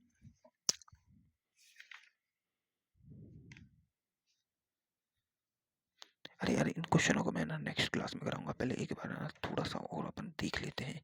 अपने पास टाइम है क्या, अपने पास टाइम है 10 मिनट, 10 मिनट में अपन है ना थोड़ा सा और देख लेते हैं यार, थोड़ा सा और देख लेते हैं, ताकि अपन को अच्छे से समझ आ जाए बस, फिर अपन विद्युत क्षेत्र रेखाएं पढ़ेंगे। अब देखो मैंने तुम्हें दो फॉर्मूले दो तरह से निकालना सिखा दिया था, एक तो आवेशित तार और एक मैंने वलय, इनके कारण विद्युत क्षेत्र लिखना तुम्हें सिखा दिया। देखो इसका कोई शॉर्ट नोट्स फॉर्मूलाज नहीं होते हैं किसकी, इलेक्ट्रोस्टैटिक्स के। इलेक्ट्रोस्टैटिक्स में फॉर्मूले आने चाहिए और फॉर्मूलों की कंडीशन आनी चाहिए। डायरेक्शन मेन है, डायरेक्शन मेन है इलेक्ट्रोस्टैटिक्स में। तो देखो आवेशित वलय की अक्ष पर विद्युत क्षेत्र निकालना सीखेंगे। अब देखो वलय, तो देखो वलय ऐसी होती है रिंग, है ना, ये रही मेरे पास एक रिंग, ये क्या है, एक रिंग है। आवेशित वलय की अक्ष पर देखो, इस पर देखें तो ये तो सेंटर होता है, लेकिन वलय को मैं ऐसा खड़ा कर दूं, है ना, वलय को मैं ऐसा खड़ा कर रहा हूँ, है ना, इसकी इस अक्ष पर देखो, इस अक्ष पर, इस पॉइंट पर, इस पॉइंट पर, इस अक्ष पर, इस पॉइंट पर मैं विद्युत क्षेत्र निकालूंगा। तो देखो ये रिंग है और रिंग से इसकी आवेशित वलय की अक्ष पर, इस पॉइंट पर मैं विद्युत क्षेत्र निकालूंगा। अक्ष पर एक्सिस तो यही होता है भाई, है ना। तो देखो इस पॉइंट से इधर पॉइंट भी, एक एक पॉइंट में एक एक लाइन खींचूंगा, ऐसे ऐसे ऐसे ऐसे, और इसका ई नेट इधर आएगा, बाहर की तरफ आएगा। अगर पॉजिटिव आवेशित रिंग है तो बाहर की तरफ, अगर ऋण आवेशित रिंग है तो अंदर की तरफ। अब देखो रिंग को मैं ऐसे तो बनाऊंगा नहीं, मैं ऐसे बना रहा हूँ इस रिंग को, है ना, ऐसे। तो देखो ये रिंग बना दी मैंने ऐसे, ये रिंग ऐसे खड़ी कर रखी है मैंने ऐसे, है ना, इस रिंग। अब इस रिंग का हर पॉइंट के कारण देखो, इस पी बिंदु पर, ये पी बिंदु इस रिंग से, इस रिंग से कितनी दूरी पर है, आर पर, इसके सेंटर से आर दूरी पर है, ना कि त्रिज्या से, है ना। तो ये दूरी, ये दूरी, अब इसके हर पॉइंट से एक एक लाइन खींचो, एक एक लाइन, और उस सब का समाकलन करो, ऐसे शंकु सा बनाओ और उनका समाकलन करो, तब आएगा ई नेट। अब देखो इसके अक्ष की एक्सिस पर, इसके कारण ई आएगा इधर, E axis, A x I S axis, E axis आएगा, क्या आएगा, ई एक्सिस, इस पी बिंदु पर। अब ये देखो ये क्या है, ये आर दूरी है, ये क्या है, ये इसकी मतलब ये दूरी मान लो एक्स, ठीक है, एक्स दूरी मान लो, है ना, एक्स दूरी पर इसकी ये त्रिज्या है आर, रेडियस मान ली। इसको दोबारा इस ढंग से बना लेते हैं, थोड़ा सा अच्छा लिख लेते हैं ताकि समझ आए अपन को। उन क्वेश्चन को मैं कराऊंगा कराऊंगा पक्का कराऊंगा नेक्स्ट क्लास में, थोड़ा सा मैं इसमें थोड़ा समझा देता हूँ यार, थोड़ा सा बस। पी जो ई नेट आएगा इधर, इसके कारण ई वन इधर, इसके कारण ई टू इधर, और इसका ई नेट आएगा ई एक्सिस, ये इसको कहते हैं एक्सिस, अक्ष पर, ये अक्ष पर है ना, अक्ष पर विद्युत क्षेत्र है ना। तो देखो अब देखो ये रिंग है, पहली बात तो क्या है, रिंग। देखो देखो रिंग एक रेखीय, रिंग का रेखीय आवेश घनत्व होता है, ये तार है, ये तार ही तो है भाई, कोई पृष्ठीय आवेश घनत्व थोड़ी है इस रिंग का, नहीं, तार है। तो इस पर पॉजिटिव आवेशित है तो इसका बाहर की तरफ नेगेटिव आवेशित है तो अंदर की तरफ, इतना तो जानते हैं। इस सेंटर से इसकी जो दूरी है ये मान ली मैंने एक्स, इसकी ये दूरी रेडियस होती है ये आर। अरे यार इसका ये जो ये पॉइंट वाला है, यहाँ से यहाँ तक की दूरी आर ही तो है हर पॉइंट पर। अब ये ऐसे खड़ी कर रखी है तो आर ऐसी तो आएगी सीधी, है ना, बिल्कुल। तो मैं ये क्या, ये दूरी नहीं लिखा सकता, ये दूरी क्या है भाई, ये दूरी नहीं लिखा, पाइथागोरस लगा दो, ये वाली वैल्यू, ये एल वैल्यू निकाल दो, एल बराबर आएगी r square plus x square का रूट। आएगी कि नहीं आएगी, बिल्कुल आएगी, r square plus x square का। इस पर आवेश कितना है, टोटल आवेश क्यू है, इसका रेखीय आवेश घनत्व तो लैम्बडा है, लैम्बडा बराबर क्या होगा, क्यू बाई एल। अब एल इसकी क्या है, परिधि है पूरी, ये एल है जो इसकी परिधि है, 2 पाई आर परिधि। तो ये इसका क्या है, आवेश घनत्व है। समझ आई बातें, 2 पाई आर। जब इस सब को कैलकुलेट करते हैं, लिखते हैं, तो फॉर्मूला आता है, और वो फॉर्मूला अपन को याद ही रखना है भाई। क्या है, वो फॉर्मूला अपन को याद ही रखना है। सॉरी इसके लिए बहुत खेद है मुझे, पर ई एक्सिस याद ही रखना है। वो है कि q x by are square plus x square by की पावर 3/2। अगर यही चीज, अगर एक एक रिंग है, एम द्रव्यमान की रिंग है, इसके कारण पी बिंदु पर अपन एक्सिस पर गुरुत्वाकर्षण क्षेत्र की तीव्रता निकाले, ई एक्सिस पर गुरुत्वाकर्षण क्षेत्र की तीव्रता, है ना। तो वही दूरी अपन ने निकाल, मैंने सिखाई थी होगी, ये तो भाई सिखाया होगा, ई एक्सिस, ये ई एक्सिस निकाला था, G M X, G M X, ये एक्स है ना, जी एम एक्स, ये एक्स दूरी है भाई, ये एक्स, ये तो एल थी यार, सॉरी ये एल थी, है ना, ये एल थी इसमें भाई, बिल्कुल यार थोड़ी सी गलती कर दी अपन ने यार, ये एल थी क्या एक्स थी, अभी बेंचो सर ने मेरे को नहीं पता कहाँ लिखा रखा है यार, सॉरी इसके लिए भाई। R square plus x square, हाँ एक्स ही थी भाई, ये एक्स ही है अपनी, ये नहीं, ये तो एल दूरी है ना। तो G M X by are square plus x square की पावर 3/2 ये होता है ग्रेविटेशन में, ये होता है इलेक्ट्रोस्टैटिक्स में। और इलेक्ट्रोस्टैटिक्स और चुंबकीय क्षेत्र में ई एक्सिस, अगर ये चुंबकीय वो रिंग हो, उसके लिए के की वैल्यू, के की जगह के क्या होता है 1/4πε0, इसके लिए क्या म्यू नॉट बाई 4 पाई लिखते थे, है ना। तो इसको बस इसको इतना चेंज कर दो, mu naught by 4πε Q x by are square plus x square की पावर 3/2। ये होता है चुंबकीय क्षेत्र में, ये होता है गुरुत्वाकर्षण में, ये होता है अपना इलेक्ट्रोस्टैटिक्स में। तीनों फॉर्मूले बिल्कुल सेम है, ठीक है, याद करनी है भाई। अब देखो ये होता है बिल्कुल, है ना। तो देखो अब मैं तुम्हें इसे और बाद में कराऊंगा, अब बहुत हो गया, ये फॉर्मूला तुम्हें याद रख लेना है ना, ठीक है, ठीक है ना, बिल्कुल। कि क्यू एक्स वाला याद रखना है, इसका जो एक ग्राफ होता है। तो देखो अब तुम्हें मैं इस विद्युत क्षेत्र की तीव्रता सबसे ज्यादा अधिकतम कहाँ पर होगी ये तुम्हें निकालना भी सिखाना होगा मुझे तुम्हें। तो ई एट मैक्सिमम, ई एक्सिस पर, ये तो अपन को पता है कि जैसे जैसे दूरी बढ़ाएंगे, यहाँ से दूरी बढ़ाएंगे तो ई मैक्सिमम प्राप्त होगा अपन को कहीं ना कहीं। जो ये मैक्सिमम प्राप्त होता है, ये इस जगह पे मैक्सिमम प्राप्त होता है, और ये दूरी होती है एक्स की, ये दूरी होती है एक्स बराबर r/√2। अब ये इधर लो तो पॉजिटिव में, इधर लो तो r/√2, नेगेटिव में तो x बराबर प्लस माइनस r/√2 पर। ई मैक्सिमम होता है ग्रेविटेशन में भी, इलेक्ट्रोस्टैटिक्स में भी, और मैग्नेटिक फील्ड में भी, तीनों में x की बराबर प्लस माइनस r/√2 पर, प्लस माइनस r/√2 पर। जो ये जो ई एक्सिस की मैक्सिमम वैल्यू होती है वो इतने पे होती है। तो इसका जो ग्राफ बनता है वो ऐसे बनता है, यानी ई मैक्सिमम पॉजिटिव में, ई मैक्सिमम नेगेटिव में। पॉजिटिव में होता है ये r है, बढ़ रही है x पर, x एक्सिस पर, ये r/√2 पर मैक्सिमम होगा। किधर r/√2 पर मैक्सिमम, फिर घट जाएगा। इधर ये r/√2 पर मैक्सिमम होगा, फिर घट जाएगा और अनंत पर 0 हो जाता है ना, इनफिनाइट पर। ये r/√2 है नेगेटिव में, r/√2, ये x एक्सिस नेगेटिव में हो गई है, ये माइनस x एक्सिस है, ये प्लस x एक्सिस है, ऐसे ऐसे इसका ग्राफ होता है। ये ग्राफ भी याद रखना है। तो देखो अपन को पता है कि x बराबर अनंत पर, x बराबर अनंत पर ई 0 होगा, x बराबर 0 पर भी ई 0 ही होगा। कारण देखो, अगर इस रिंग के केंद्र पर निकाला जाए तो इस रिंग के केंद्र पर ई हमेशा 0 होता है, केंद्र पर ई 0 होता है, इलेक्ट्रिक फील्ड अंदर केंद्र पर बिल्कुल 0 होता है। सममित वस्तुओं की जितनी भी सममित वस्तुएं हैं उनके अंदर केंद्र पर ई हो चाहे एम हो, कुछ भी हो, सब कुछ 0 होता है। एक सममित वस्तु ले लो, ये इसका केंद्र पर ई निकालो 0, इसके केंद्र पर ई 0। एक घन ले लो, इसके केंद्र पर ई 0, है ना। एक रिंग ले लो, इसके केंद्र पर 0। गोला ले लो खोखला, उसके केंद्र पर 0। सब कुछ को इनके केंद्र पर 0 होता है, ठीक है।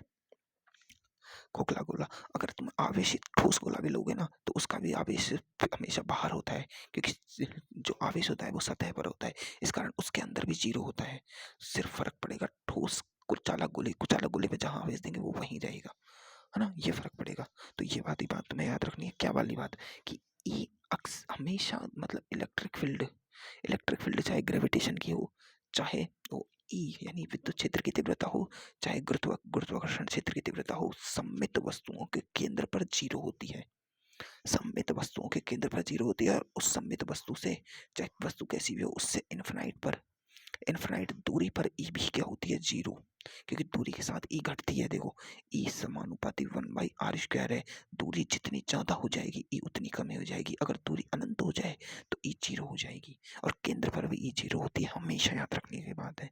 ये 2 फॉर्मूले तुम्हें याद करने हैं, ठीक है। अब इतना अपन आज पढ़ते हैं, बाकी अपन कल पढ़ेंगे, ठीक है। अब 7:10 हो गए, मैं बहुत लेट हो गया।